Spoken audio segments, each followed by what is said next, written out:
I said to them, I'm not extremely educated person to run Piper's documentation, but I said, I'll do my best with the players. To have a young people as a soccer players, if we find some German boys, we find some Ukrainians, Polish people, you know, except Serbians. And then we find out to register the club, you got to go through officials and the soccer federation to ask them permission who want to register Croatia. So I went with them.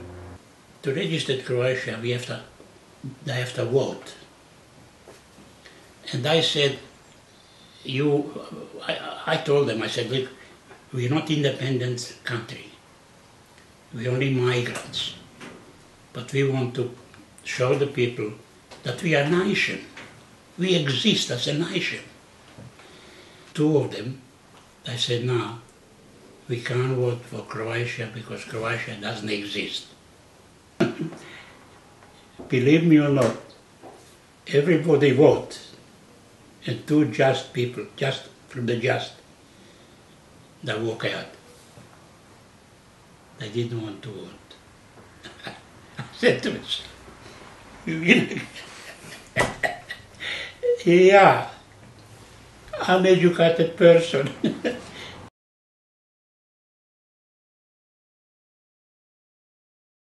I said, yes. So we had in the lead street, Jurakovic and Lončar, they had a house in Footscray. And I got to know them, of course, and I never thanked them enough. They were doing everything, these two families. They was washing the jumpers and all these sort of things, everything prepared, you know. And Jurakovic signed me, actually. I went in his house to sign a contract in '62 with his family up here in Lee Street, Footscray. And I knew him. He was also one of those people that was influential in bringing Melbourne Croatia from Geelong to Melbourne. I think that Frank Burin was and together with Frank, they all worked together to bring them, because they were in Geelong, Melbourne Croatia was in Geelong.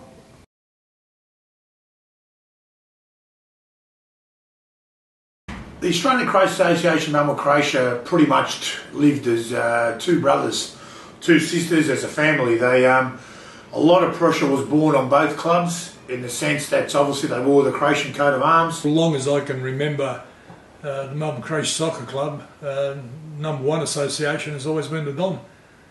They've been associated with the club, I think, from day one.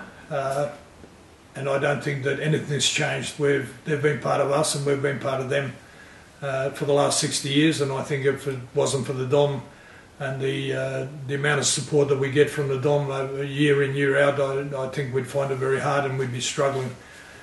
I think the club, whether it would have folded or not, I'm not exactly sure, but where it would be now, as opposed to where it is now, would be a completely different story. They might be now playing in the amateurs.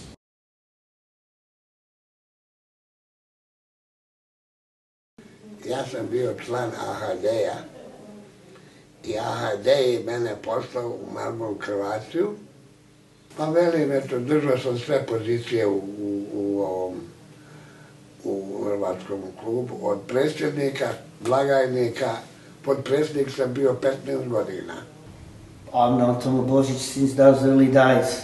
He was always within the club, you know, he was only trying to help and, you know, yeah, Tomo Božić is, you know, super person. Tomo's like part of the furniture. Tomo Božić is actually like part of the furniture, believe me. I remember working on Gates' first day when Tomo took me to this, this is what you do, you balance the sheets, this and that. Tomo's even now close to 80, but he still looks great and still here at the club every game, you know, in the club rooms as well. Ja sam uvijek bio uz crkvu, AHD, Dom i Croaciju.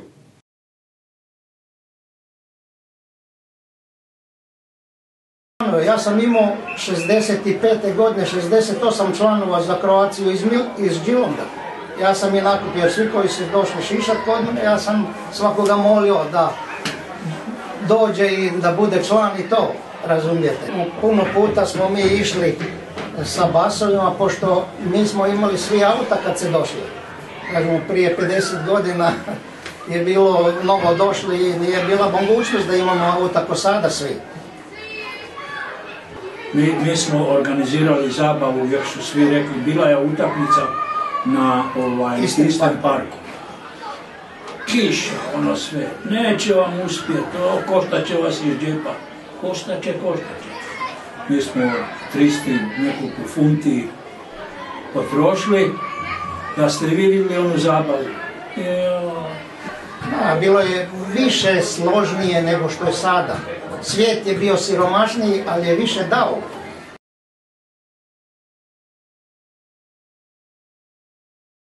Svako hrvatsko društvo je imalo koristi od njega. Ko je kod došlo Pavo kod njega, on je njemu pomogao. And he was one of the first presidents that would come to the dressing room and give the boys money, you know what I mean, give us some money at the half-time or something to put a bet effort in to win a game, so and so. I only remember him because of that. I remember him for his generosity.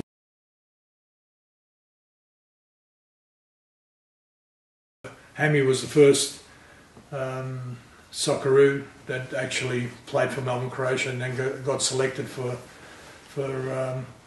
national duties, and then came along Billy Wojtek, Jimmy Mackay, and then the list just kept going and going, you know. It was a big thing for Australian team, first time ever to go away overseas and compete for the World Cup places, you know, and Hammy was one of those. Terrific player, terrific person, you know. A lot of people couldn't understand him, what he was talking about. Like, you know, you've got to know him, but you know, he was lovely.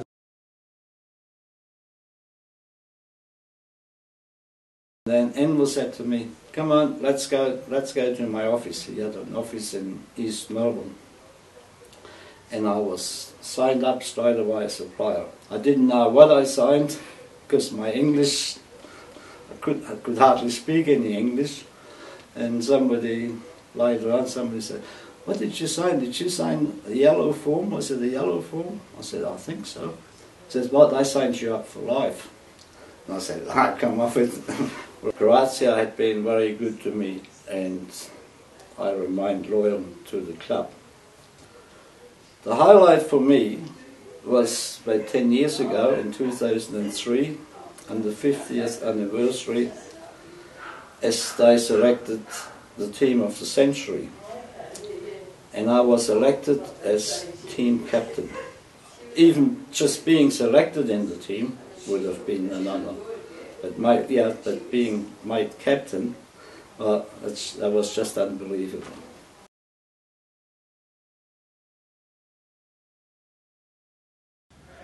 Podržavao je hrvatske organizacije, jer je znao da se na taj način hrvatski narod da bude jedan i da bude ujedinjen. Ja kad je blagoslovio ovdje, onda sam bio ovdje, uvijek je bio ono vrijeme dok je bio Kasić. Ja mislim još uvijek da je onda bilo lakše voditi hrvatsku zajednicu nego sada. Bilo je na jednom mjestu i kako je jedan svećenik rekao, nije rekao drugi, kako će treći. I on je to držao i okuplja i zato je ostao veliko ime i veliki svećenik i velika hrvatska legenda bi trebalo primiti poštovanje od svih Hrvata bi trebalo, kako ja mislim.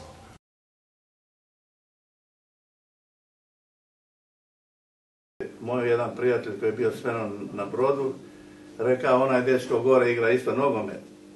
Onda je on rekao, moraj dođi dole. I trenirali smo u četvrtak i on meni rekao da igram u subotu.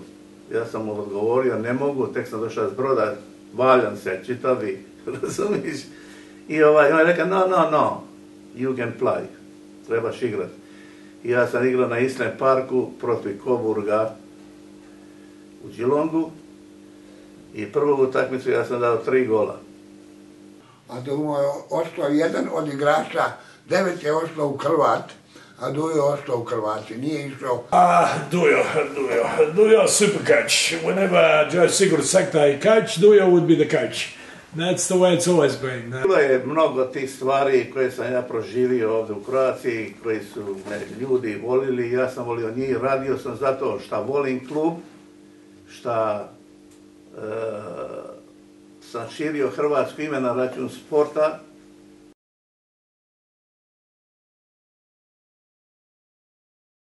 He did just start to help out, but because he was fluent in quite a few languages, he ended up, and English was a good language, and he ended up doing the admin side for the club, and it just evolved from there, yeah.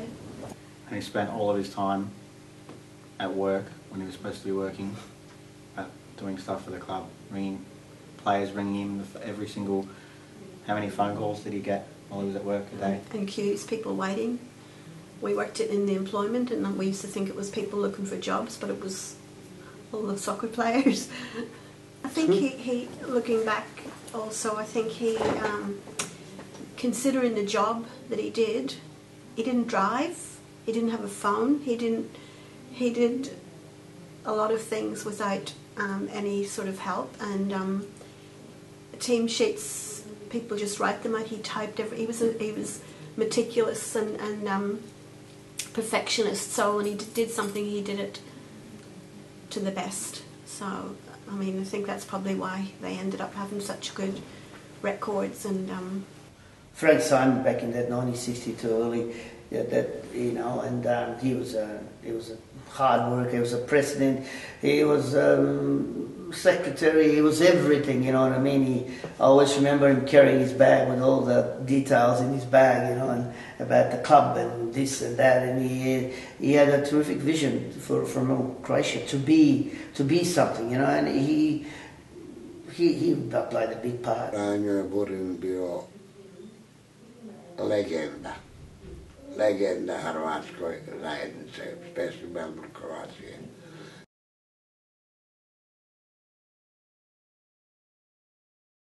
I think it's funny when you think back, we look at Ivica Korkic, who was president of both clubs at once. I don't know how much time he had. I suppose his family didn't see him that often, but he was a man who kept both clubs together. He wanted it to be one group. He wanted it to promote the Croatian name. He was a father of our community. It was his fault that I became president of the association, because in '95 he asked me to become president. He was a very forward thinker, and I think he's one of the founders and people we can thank today for having great clubs and great people in the community. Korkic je bio number one.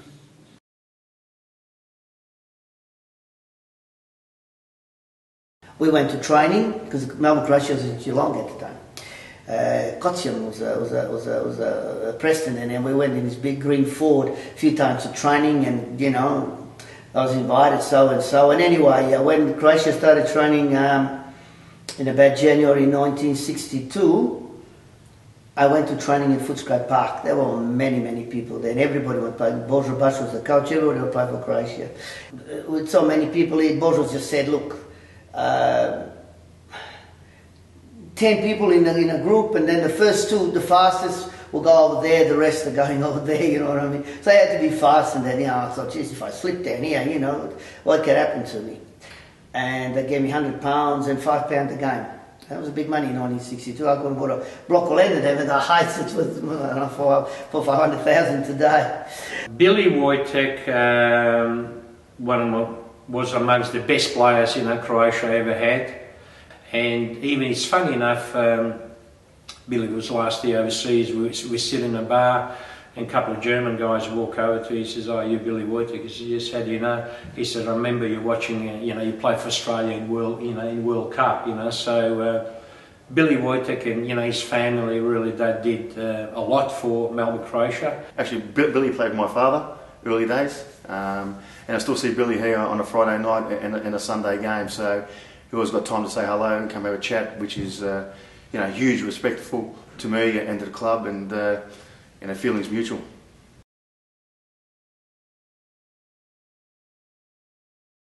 When I first got to know Joe, I thought he was pretty ruthless, and then later on in years I realised why he was ruthless, and to him the club was everything. Joe is an absolute icon to me because of the work he did for the club, and I know that personally because I worked for him for 4 years, and I know how much time he spent away from his business trying to organise things for the club. Joe had a reputation, if it wasn't my way, it was highway. And a lot of times it was highway, and Miron Bleiberg would know that. I also had vision for the club. He, particularly to build his stadium, I think, at the time, and one of the stalwarts of the Croatian community and the club. It's unforgettable.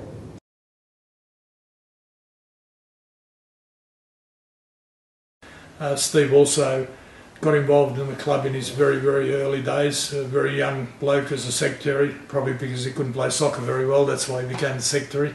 And later on, while he wasn't on board level, he was a go-to man whenever the club was in trouble, as far as anything to do with legal or FFE or Soccer Australia at the time. It was always give Steve a call, and he'd get his buddy Lenny Hartnett down, and they would argue till they went blue in the face that we were always innocent, and we most of the times we ended up being innocent with him working on it. So he was always with the club, always with his ball. He's put a lot of effort. Frank Booning got a fair bit of recognition, but I think Steve deserved also. And I must admit, in 80s and 90s, when I was involved in the club, he did a lot of a backstage work, whatever needed, and a lot of people might think he's this and that, but I tell you what, I wish we had another 2 or 3 Steve Drozic's. He never refused, he'll do anything for Melbourne, Melbourne Croatia or Melbourne Knights. So it's sad that he died so young, but I think he's done plenty for this club.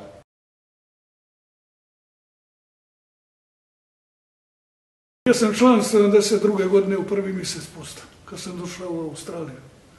I to na poslu me našla Ilija Popović i kaže, tebi je mjesto u Kroaciji, i on je ispunio članarinu i platio $10. Ja kad sam prvu plaću primio, onda sam mu vratio, od tada sam član uvijek.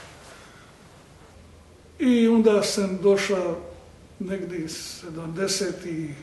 86. 7. Peći janjce, Zoran koji je radio u slačionici, property steward, i on je slomio nogu i kaže, meni hoću li mu ja doći pomoć. Ja sam došao u slačionicu, kako svi znadu možda da volim pričat, pa sam malo pričao, i ovo, vamo, tamo, i jedan put, 2 puta, i kaže,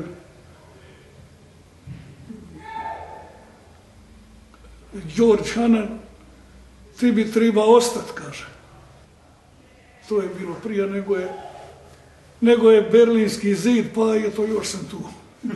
We used to have a lot of fun, with Mirko, and as I said, even now, I'm pretty sure he's still involved, yeah? The club legend, isn't he? Without him, I don't think too much things would function downstairs in the changing rooms.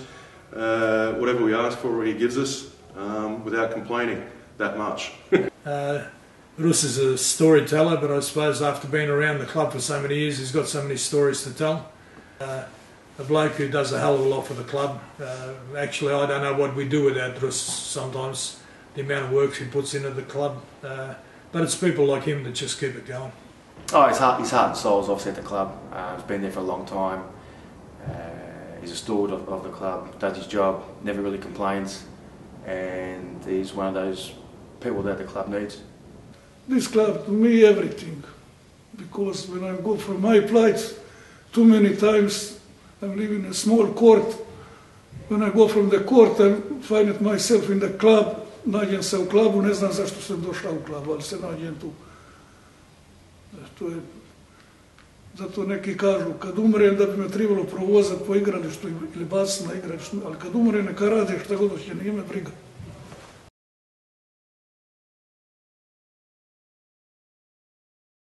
He was the chairman of the club for many years and also financially sponsored the club, but he was a real gentleman. He was never a bloke who would get upset and always felt there was a solution to every problem. Whatever problems we had, he always wanted to find a solution in a nice way. Even when people were arguing at the table, he was like a peacemaker, Branko Filipi je bio i treba bi ostati legenda isto za klub.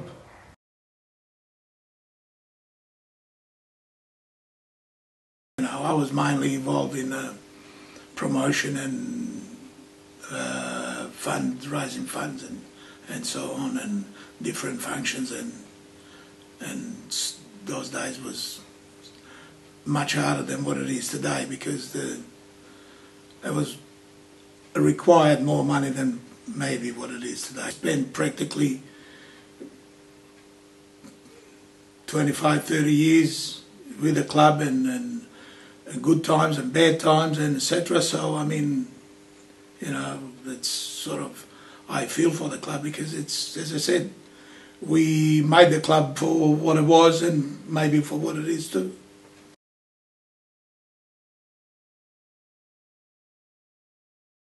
One day Joe Sigler says, I think I was about 24, 25, and he said, come to meetings. So I said, I come to the meeting. So naturally, was to me was a thrill. To me was also honour, you know, being well, I can't say I was a kid, but you know, 25, 26, you know, vice president of Melbourne Croatia. I mean, you know, the team, you know what I mean. I remember even the earlier days, you know, to me, a lot of people don't realise how big club we were and how big club we are. Another person that you know, it's passionate about the club. He loves the club. Everything he does, it's for the club.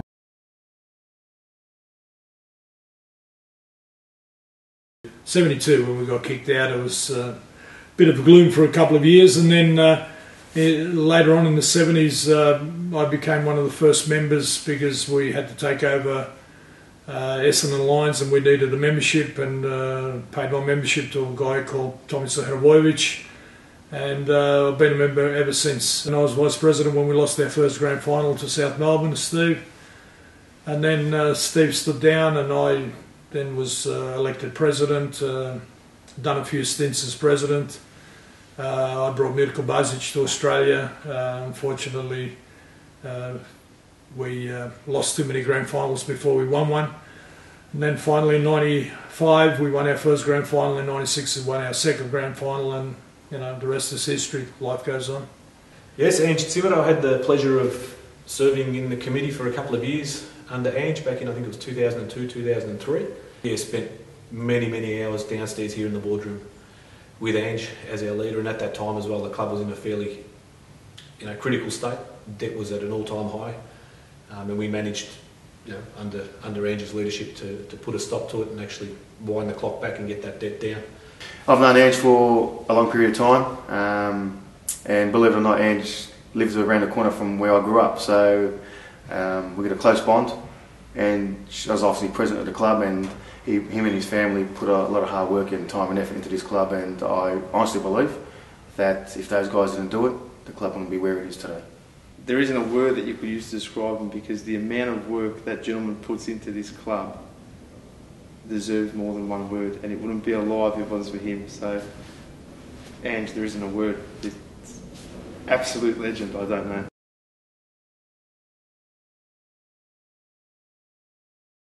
I'll be honest, I was really surprised when I came, and I thought I didn't have that knowledge, you know, how soccer is popular here or whatever. Played for seemed like forever. Unfortunately, he missed out on those championship years because he was pretty much an integral part of the team leading up to that in the squad. Again, you know, growing up watching him play, if he was playing AFL, he probably would have had the same treatment as Jack Rewalt now. Some of his body language back in those days, we call it the Bishka wave, where he just used to wave his hand at his teammates when he wouldn't get a pass fed through to him.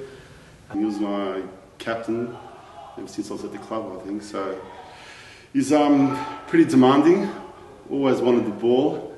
You had to give it to him. If you didn't, he'd have a go at you, which is just him. You know, he always is a winner. He always wanted the ball. Always wanted to do something, create something, and without a doubt, the best shielder I've ever seen. You can never take the ball off him. If he receives the ball, I don't think you can take it off him. But he was a winner. That's why he was so good, I think. I always thought, you know, leader of the team should be player who has to be elected by players. After season finish and before we start new season, I put it to the players always. secretly, you know, we put the names again. And since I was captain, it was like that all the time. He was one of my favourite players back in the day in the mid-80s when he first came over to play for Croatia, and he always gave 100% effort. For me, he was probably one of the best midfield players going around at the time. Absolutely fantastic player. Always a clubman, even after he retired, coached the club.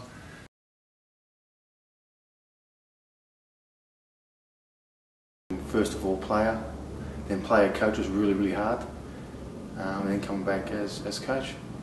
Without doubt, the funnest memories winning those championship teams, winning those championship games, and playing with some great players. I think Stab was one of the legends of the club. It just shows the courage. I just remember the amount of times he probably got injected into his knee or into his hip just to play games. He's still around coaching the boys today. He's been at the club for I think over 20 years, inspirational captain back in the day. Quite an intimidating character at the best of times. It's fantastic to see him back at the club now. But again, leadership in that 1990s period after all those years of disappointment, to 2 years in a row lift up the NSL trophy at the end of the year showed his quality as a captain and as a player. Was also got elected as vice captain of the team of the century, which was also fantastic. I think it was between him and Hosrow. There was a bit of a dispute on who we're going to take, because even the committee who sat down and worked out the team of the century were sort of in two minds. There was 3 or 4 that wanted Hosrow, and there was 3 or 4 that wanted Andrew Marth, but at the end of the day, Hosrow won. Terminator, enforcer, call him whatever you want, but top bloke, top personality to have in the changing rooms, very, very strong-headed person as well, and on the field, you always want him by your side. There's 50-50 ball out there to be won. If it's 70-30, in his 30, he would win the ball before the other guy's 70. They're the guys you want out there on the field next year, and just lifts everyone else next year on the field, just lifts the rest of the boys. So, oh yeah, easy. One of the best defenders the club's ever had.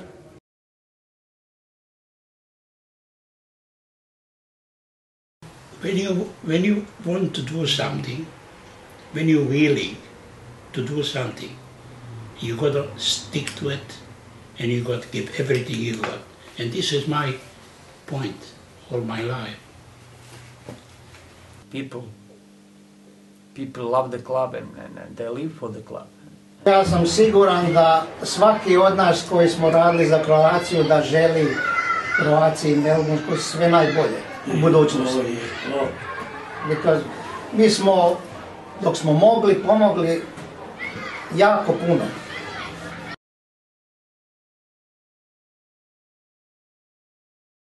Svim snagama htjeli da Kroaciju propaste, ali naš hrvatski narod koji je bio toliko jak i to nije dozvolio. But we still survived. It doesn't matter how hard they pushed us down, we just kept coming back. To their credit, for a group of people who came here as immigrants and didn't know the language of the laws, they did a great job and withheld all pressures and continued playing the club. And I think the biggest problem they didn't like was the fact that they won too many championships.